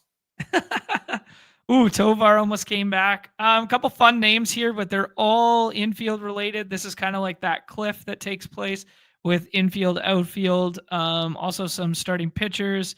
I will never click Bailey Ober's name, even if you tell me to, Nez. Royce Lewis is a really fun click for ceiling outcome if he can stay healthy. I like Bryce Miller here. Who do you like? Let's take Bryce Miller. Yeah. We could do Isak as well to do the little stack with the Bregman potential, but it is kind of thin this early. I think I'd rather take another starting pitcher. Anyone that jumps out to you? I mean, I was going to suggest another bat. Okay, who do you like? Jordan Westberg. Okay. Unstacked Westberg, you're good with that? Yeah. There's one thing I've noticed with Baltimore is there's like not a ton of backstack options, especially outfield eligible ones, unless you want to go to Heston. So yeah, I'm kind of stack pilled right now. So I kind of like when I think of a dude like Westberg, I think of him like a little bit as an accumulator, and I think of him hitting lower in the lineup primarily. So I would probably want to push like a Cedric Mullins onto this team. Kowser's already gone. Yeah, I don't know. That's kind of how. I mean, I just think like, what if he moves up in the order? It's true. Yeah. Like, I mean, it's a tough lineup though. It's a tough lineup. I mean, the projected lineup has Mountcastle over him, you know, in the order. I mean, Westberg is a dude, and Yeah, he's okay. gonna play. He's gonna play every day. It's rare to get like guaranteed playing time in the Orioles lineup. Westberg has it. Westberg Okay. has it. And if there's any, for whatever reason, this dude ends up moving up in the order, he's a stud, dude. He's a stud. He's and John, you know, they're neutering Waldemar. So yeah, that's a good one to remind everybody that they are bringing in that left field wall because it was basically it was a joke. It was a joke. It was a joke. I can't believe they like. I don't know why they even allowed that to happen in the first place. I don't know. Even looking at their roster, like, yeah, sure, they were primarily left-handed, but they had a lot of switch hitters in it. Like, I just didn't understand it. It was kind of like we had the conversation 2 years ago about Toronto too. Or I guess was that last year or the year before when they did that whole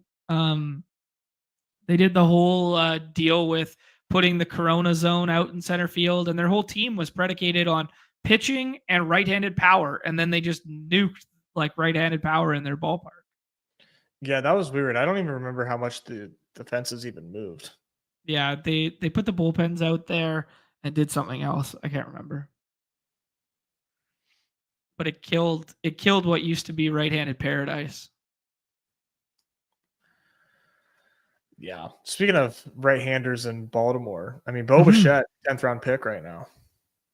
Yeah, not bad. Not bad. I did that Toronto stack in this morning's draft. He's a guy we were accustomed to taking in like the 4s and the 5s in terms of round in the past there. So getting him to fall this far, fall in quotations, after a down year. Yeah, he's definitely on record with some weird quotes about, you know, average and lack of power and not wanting to walk and like shit like this. So That's awesome. I don't really know how to read into the whole Toronto scenario, but I'm buying back in a little bit. Anyone that wants to put an emphasis on batting average is a good guy in my book. Bring it back. Save the game. Actually, I did see I don't know, one of those baseball accounts or whatever tweeted out a video that was like, make my all-stars look like this again, and they retweeted kind of like a video of like just clipped together the starting lineup with all their stats beneath as they were walking up to the plate from the all-star game in like the mid 2000s or whatever, and it was like hitting 340 with 20 bombs, hitting 360 with 20 bombs, hitting 330 with 20 bombs, like every single dude. It was fucking hilarious. That would be so cool. I think if that's all, you know, like we need to look at the back of the baseball cards again. We did ruin our guy Timmy on the corner there. Topes won. Timmy was saying ruined his Adley and Westberg stack. He took Adley right before we did, and then we just took Westberg there. But then he takes Esox, so he got the best player in the world. So we can't. That's right. Yeah. Just legalize steroids, man. I would juice so hard. How you controlled cycles of HGH? Sign me up. JJ Bleda's here. Cedric Mullins now is here. Evan Carter, your boy Matt Wallner goes there. We got a 3-5-3. Kind of a sweet spot for both pitching and outfield. I think I'd throw Cedric Mullins on this team with Westberg, unless you're not a fan of Mullins. But what do you like? No, I would put Mullins on this team. Okay, and then I think probably a starting pitcher.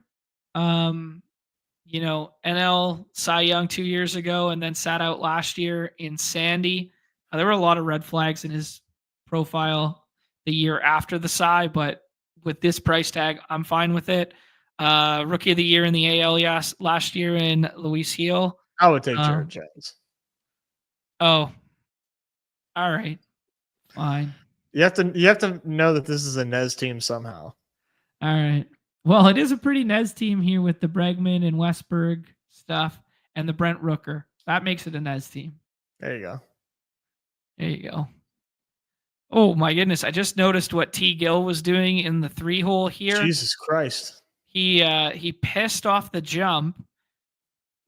6 straight outfielders through the first 6 rounds, and then still tacked on a 7th in Gurriel, probably because he had Acuna there. That's a lot. That's a lot. But we'll see how he lands this plane. There's the Michael Toglia pick. Love that pick right now. That's a crazy start. Yeah, it is a crazy start. That's the most 2025 start of all time right there. Yeah. Not concerned at all with innings this year for Jared Jones. No. It's just if he's good, he's good, and it won't matter. Is the team going to be good enough for him to reach that 180 or anything? I don't know, man. All right. He's got a ceiling though. Yeah, that's true. Fuck Bubba not going to rip his job? Not his job. All right. He's pretty safe. I guess Skeens, Jones, Keller are the safest of the bunch. And then it's just kind of... Yeah, I think Oviedo is pretty safe too. I think it's Bailey Falter. Like, I think you just like say, screw it, we don't have a left-handed starter. Okay. Because Oviedo, I think, is pretty damn good. Unless he just like falls off post Tommy John. Okay. But Oviedo was really good 2 years ago. So what happens when Bubba comes up? Bailey Falter. Okay. Because Bailey Falter's not he gets good results, but he's just not a good pitcher. I mean, dude throws 90. Yeah. Whoop. Whoop. Little Bailey Falter talk, and that happens. Oh man, Woo J Train playing the hits right now. Josh Lowe and Nolan Jones in rounds 12 and 13. I'm about it. Yeah, that was a different Mr. Good Boy there. Mr. Good Boy is actually being a Mr. Good Boy sleeping over there.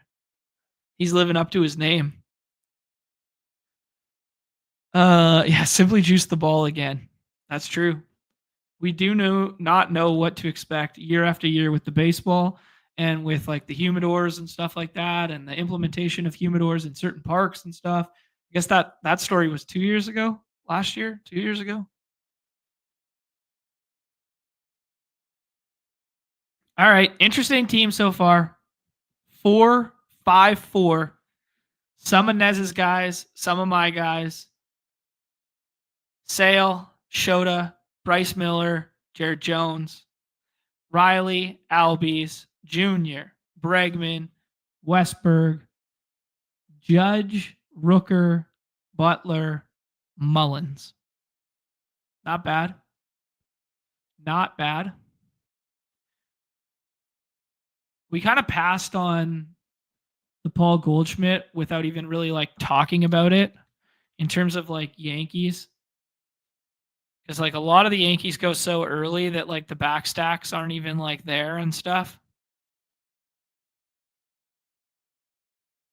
Stanton probably our last kind of option at that. But he's at the top of the board and probably doesn't make it back to us. Is unstacked Judge bad? Is that a question to me? Yeah. Like just in general, like how do you feel about like a completely unstacked 101? Because I think like it's totally fine. All right. I mean, like, where are you at on this? Because like I don't see why I don't see the problem. No, yeah, I don't see the problem either. I guess I just maybe prioritizing a stacking partner that hits adjacent in the lineup would be sharp at some point, but yeah, I don't know. I don't think you need to like it's Aaron Judge, dude. I know. But if he goes on a tear for the last week of the season and he hits 5 home runs in the last week or something like that, he hits 4 home runs in the last week, he's probably dragging some guys along with him, right? Perhaps. Yeah. But that's not, you don't need the stack to get Aaron Judge paid off and to have them No, advance, 36% of your teams that you have them on and all that shit. it's true. It's true. Um, I've been doing this. I did this morning. I think one of the easiest back stacks going right now, if you get boxed out at outfield, is just putting 2 or 3 of the guys together from the Cardinals. Who do you like here, Nez? Let's start scrolling. What do you like? Well, I mean, there's one of those Cardinals outfielders and Brendan Donovan, who I like. Sure. Yeah, we could do that. Donovan feels. We could do a little cheeky back stack with these guys. Let's do Donovan, and then I think we should probably take a picture here. We only got 4, and Sale's the ace on it. I like Arrighetti. Okay, interesting. I haven't taken any Arrighetti yet. I would click Wu, Luzardo, and Brandon Pfaadt over Arrighetti. So sell me on Arrighetti. I just think that he has really nasty stuff. He's 1 plus K per 9 on Arrighetti. ERA was 4.5 last year, but underlying stuff says that he was better than that. The whip was pretty high as well, but he just is like a high ceiling guy, and it does profile to me as somebody that is going to be in the rotation all season.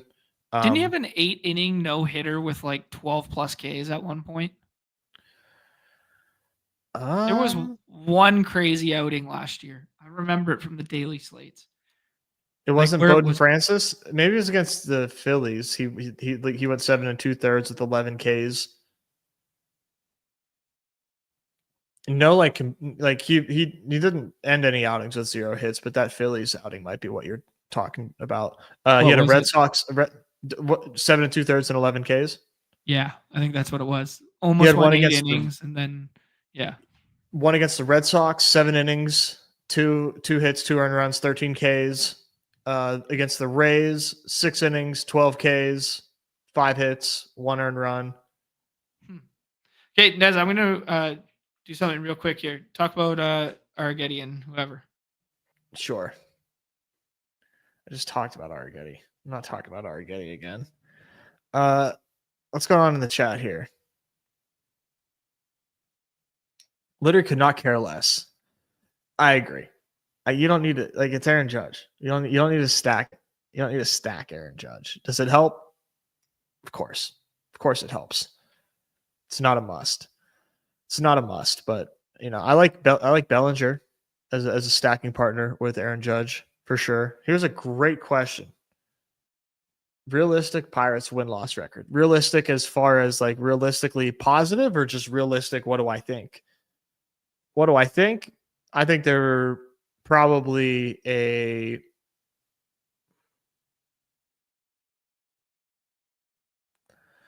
I think they're like a 72 and 90 team, realistically. Best case scenario, like 500.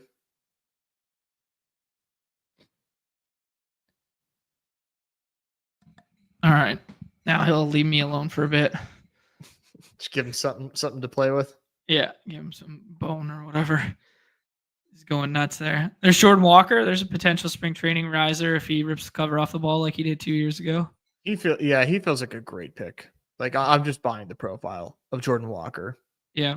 Does seem like he's like, something's got to change in his, in his approach or his swing. And it does seem like he has made changes. There was an interview he gave where he was talking about some of the changes he made to his swing. And it seemed positive from, obviously, when a guy talks about his swing, you don't want, oh yeah, I don't know what the fuck happened. I changed my swing and now I suck.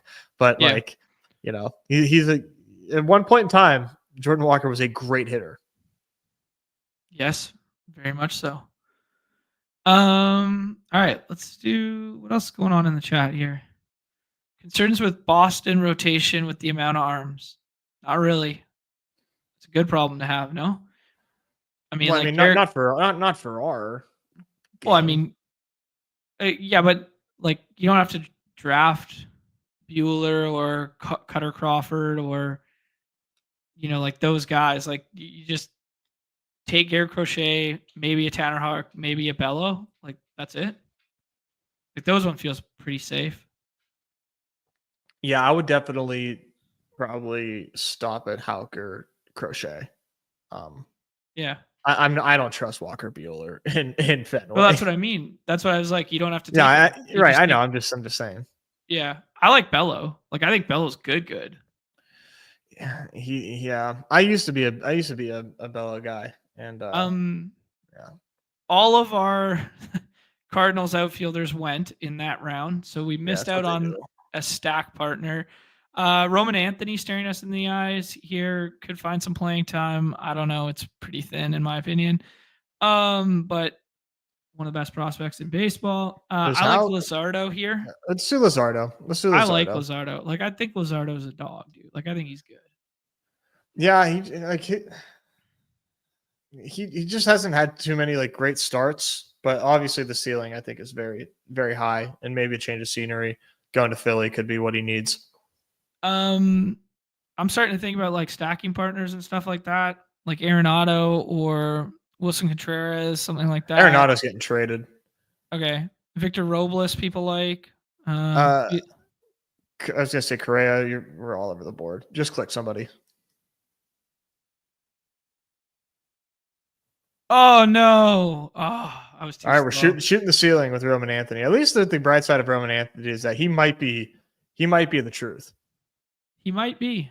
He might be. He was. I think he's top 2 prospect in baseball right now. I think they have rookie number 1, and then he's up there with like the Andrew Painters of the world and stuff like that. Pending where you look. Yeah, his minor league numbers are ridiculous. Yeah, and he crushed in AAA at the tail end of last year. The problem is every level. Yeah. He's 20. Yeah, that okay, let's talk about Boston's outfield for a hot minute. Okay. Yoshida probably just DHs, right? Oh yeah. Duran plays left field or right. Yeah, probably left field. Left field. Yeah. Rafaela plays center again. He's right-handed at least. Man, that whole lineup is left-handed. Holy shit. Because Willer Abreu was playing right field. He's left-handed. Duran, Devers, Cassis, Yoshida, Willer, all left-handed. There's like 6 or 7 lefties. So, and Roman Anthony's lefty too. And Roman Anthony's a lefty. Holy shit, man. Dude, Trevor Story might be a good pick. I thought so. Uh-huh. And then like I looked at the projections and they were like, no, this guy sucks. They right. they don't have him slugging over 375 like nobody does. Uh-huh. They don't have him walk like the OPS on him primarily is like under 700 in the projections on Trevor Story. They just think that he's not good. So like, okay, maybe not then. I thought so too, though. I thought so too. I was like, man, Trevor Story hitting high up in this order, with all these players around him. But apparently not. Story scores marching. You know who wasn't? Carlos Gonzalez, who received a Hall of Fame vote over the weekend. Nice. Fuck yeah.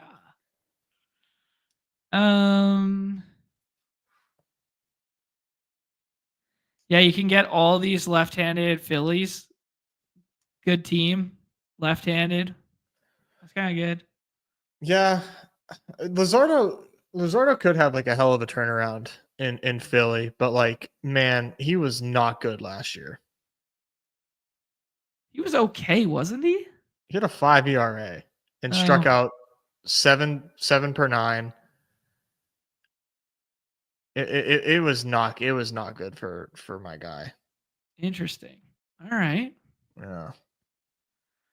Blake asking who some of our favorite back end pitchers are. We're gonna have to get to them because this roster right now only has 5 on it, 6 on it. Okay, so we get to tack on one more probably. Yeah, I was doing Shane Baz but there are some questions about the park, Mhm. and maybe some innings with him. But he seems like a really surefire rotation piece for the Rays. Um, and I feel like he does have more ceiling in his like K profile than like what last year suggested. Yeah. So I've been taking some Shane Baz because he's just so cheap. Okay, that's a fun one. It's interesting that they did move on from Jeffrey Springs and not him. Like because you think about like him and that pitching rotation looked good last year, like Rasmussen and McClanahan and Taj Bradley and they chose to move on from Sh- Springs. They Shane didn't. Baz must have like one extra day of control or something. Right, yeah, maybe that's all it is. Um okay. I mean, Well, we I could do mean, Shane Baz if we want. I'm Who going to else? tell you to take Bubba Chandler. We're taking 2 Pirates pitchers on this staff. Christ. Are we? You don't have to. God, well, we need innings on this team, I think. But I don't know if Shane Baz is a good bet for innings either. Do you need innings? We have some pretty good. We have some pretty good pitchers. Oh, I don't know. Oh shit. And then we just timed out on another guy. I was thinking about how about a stacking partner? Let's play the hits here. We need a stacking partner for Junior. Christopher Morel. yeah, yeah. Morel is like quietly a great pick right now. The fact that he goes in the last 2 rounds is pretty nice. Everybody seems to expect him to have a pretty decent season. I think the playing time is pretty secure, Mm-hmm. and they're playing at Steinbrenner, which could be a huge benefit for these race hitters. Yeah. Yeah, we can also do Brennan Lowther. That would have been fine too. Yeah, feels pretty thin. Auto drafts. He might be the truth. That was literally our whole Roman Anthony segment is summed up. Well, he really might be the truth, man. He really might Yeah. be. Like, is he gonna? He also might not get a lot of playing time, but I think these guys that are just like, he might just like, what's the word I'm looking for here? The turn of phrase here. You're just gonna force the issue. I think if he's just that guy, Uh-huh. like they can't keep him out of the league if he's that good. Yeah. And I think they're done with the um Rafaela at shortstop experiment that we had last year, right? Like they want him in Oh the no, he can outfield. play everywhere. Yeah, Okay. that's the appeal of So, him is that he's like an elite defender everywhere. hmm. So maybe maybe the at bats come at the expense of Trevor Story eventually. That could Mm. happen too. Mm-hmm. I guess that's why they didn't sign Bregman or haven't signed Bregman yet. It's kind of like, where do you play him? The Red Sox? Yeah. Oh yeah, I have no idea where they play Bregman. Yeah. Um, is the park going to be a big deal for the Tampa hitters and pitchers? I've heard it's small. Yeah, that's one I got to do a deep dive on. Mm-hmm. I'm just going to assume that these park changes are hitter friendly. Yeah, for the Sacramento and for Tampa, I think they're both hitter friendly changes. Yeah. Yeah. Dylan Carlson signed with the O's. You know who else signed with the team this week? My boy Eloy Jimenez signed with the Tampa Bay Rays. You want to talk about small ballpark resurgent? Yeah, man, I don't know about that.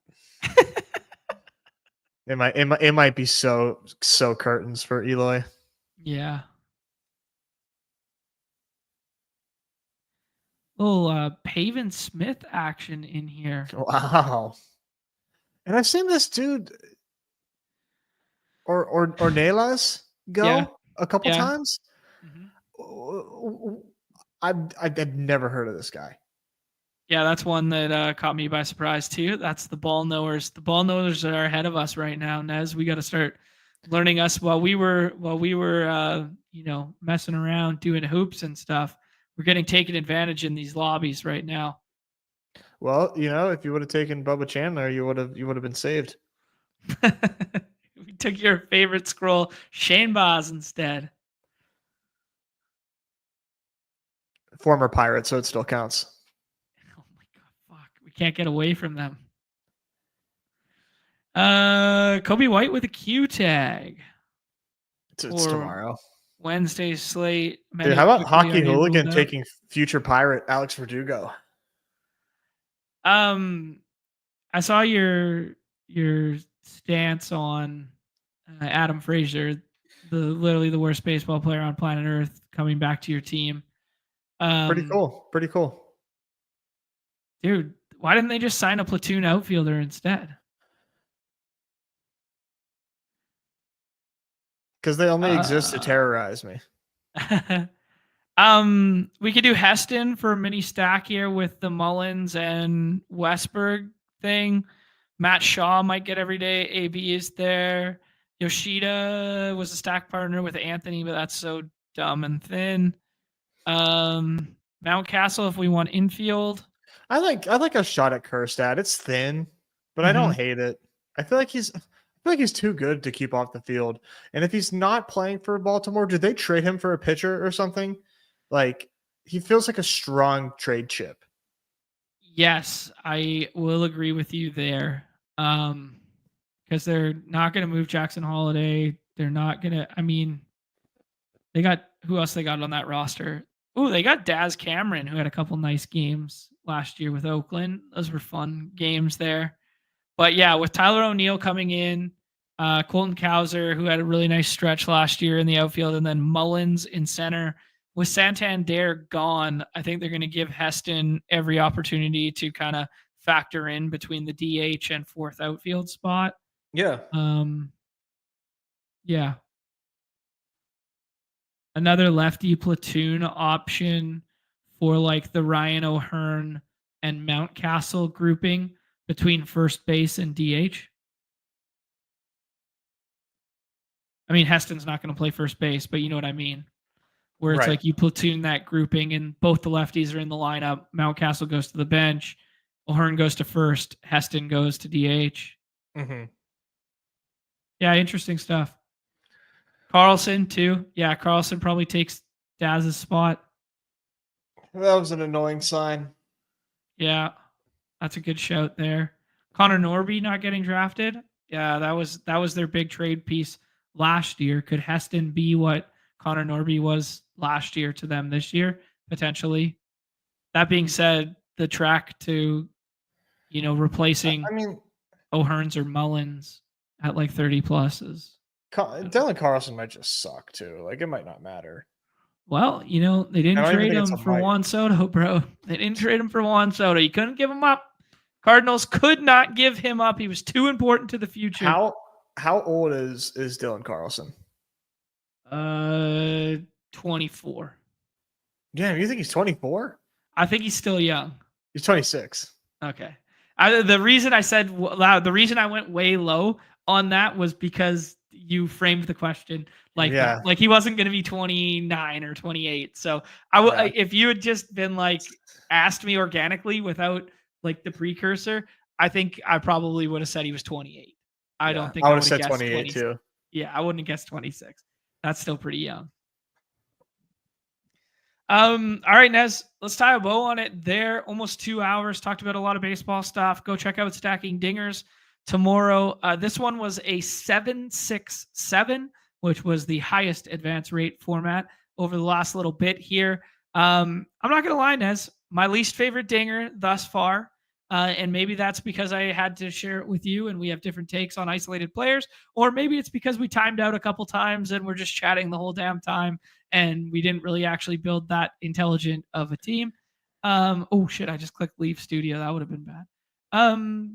But here we go. 767. Sale, Shota, Miller, JJ, Arrigati.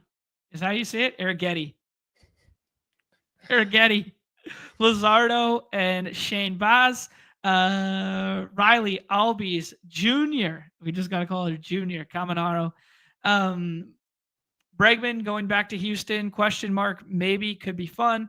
Jordan Westberg, Christopher Morel, and then Aaron Judge, Brent Rooker, Lawrence Butler, Cedric Mullins, Brandon Donovan, and Roman Anthony might be the truth, according to Nez. Nez, and give me Heston a grade. Kjerstad. And Heston Kjerstad, thank you. Give me a ranking on this one, bud. I give this a 7 out of 10.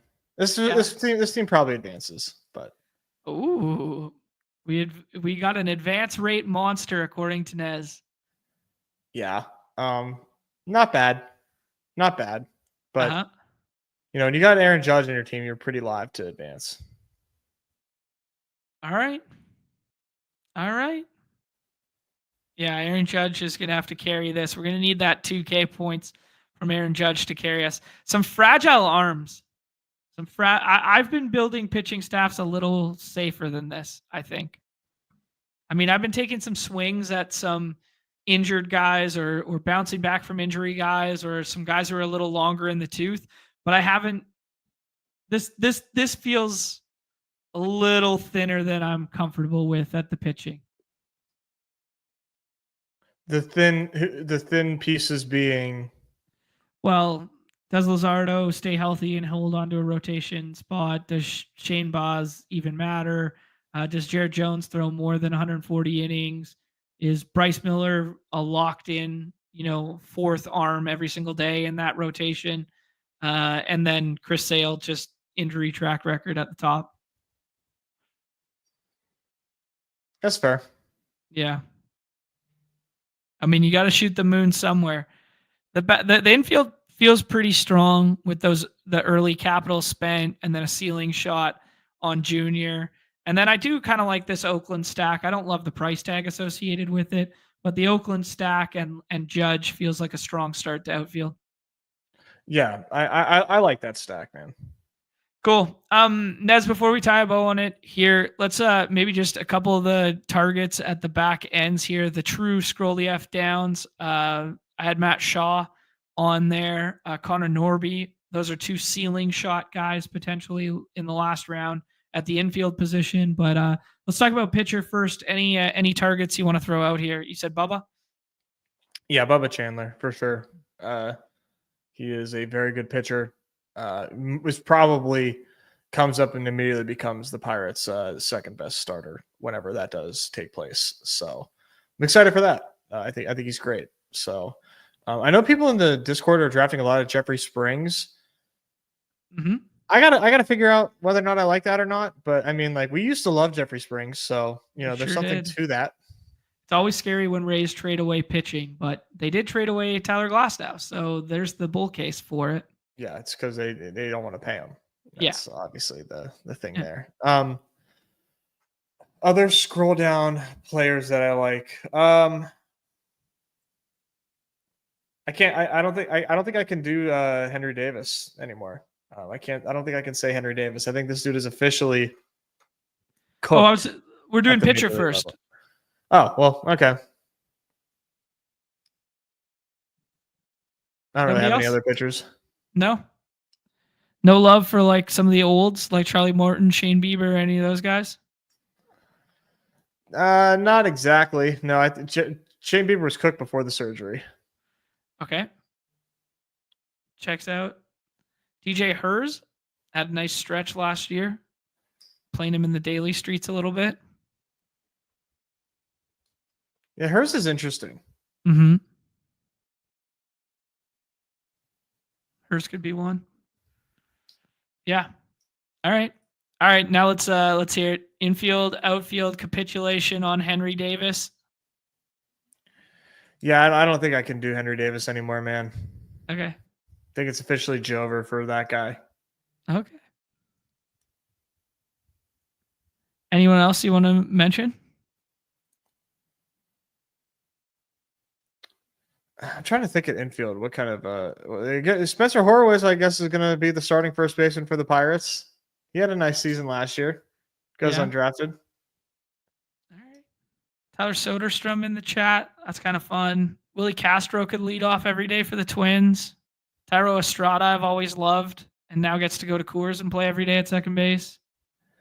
I'm trying to figure out how Manzardo gets more playing time. Because I feel like he almost has to. Yeah. That's a good one.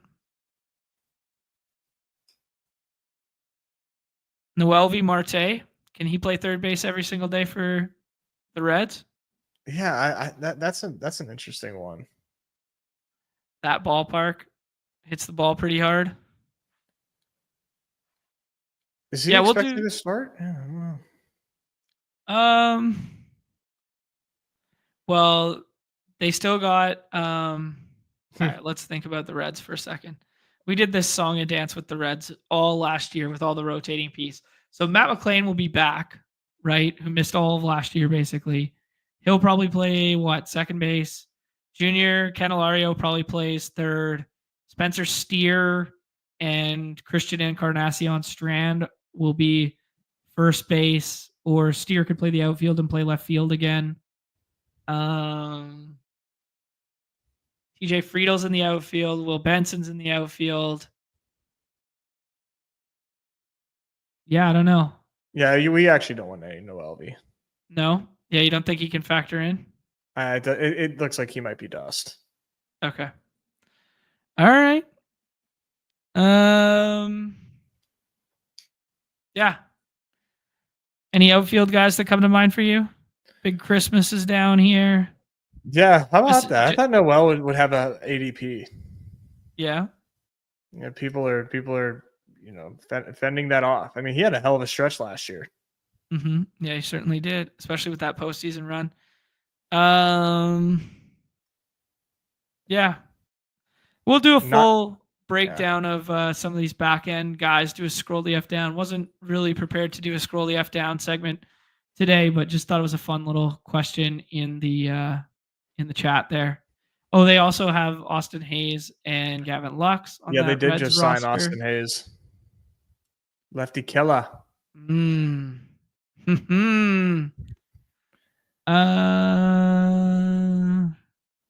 Yeah. Remember Jack Sawinski? No, I don't. Trying to forget. Bane of my existence. I hated Jack Sawinski first, guys. Yeah, scroll down at outfield. Feels horrible right now. Yeah, the infield definitely feels more palatable. I can tell myself some stories about the starting pitchers, though. Like JV for the Giants in that ballpark. I could tell myself a story about that. Give me 112 innings of Justin Verlander in that ballpark at the end of drafts. Perhaps. I don't think it's terrible, Yeah. but I am definitely like not enthused by it. All right. Okay, cool. Get your Good Boys in the chat. He's dipping in to say goodbye to everyone. We just got a huge news dump in the NBA. Bobby Portis out. Giannis probable. Middleton probable. AJ Green out. Jordan Clarkson, John Collins, Walker Kessler, Lauri Markkanen, and first round pick Cody Williams out for the Jazz. So we are going to be doing some Bryce Sensabaugh. We are going to do some Svi. We are going to be doing Isaiah Collier. Like this Jazz stuff is going to be thin. They're a joke. Yeah, they're doing their thing. Yes, Verlander was left off a good playoff roster last year. It is true. It is true. All right, Nez. Best of luck to everybody in the NBA streets. Keep joining these dingers. I'm going to do another couple dingers today. Absolutely. Had a lot of fun there. Yeah. Any parting words for the people? I'll see you in the NBA lobbies, and we got Dawg Bowl tomorrow. So be ready. Yeah, be ready for it. It'll be dropping, I imagine, as soon as the dad is done this evening, or if there even is a dad. Probably not on a 4-game slate like this. Maybe. No. I don't know. There's 2 games in the end there.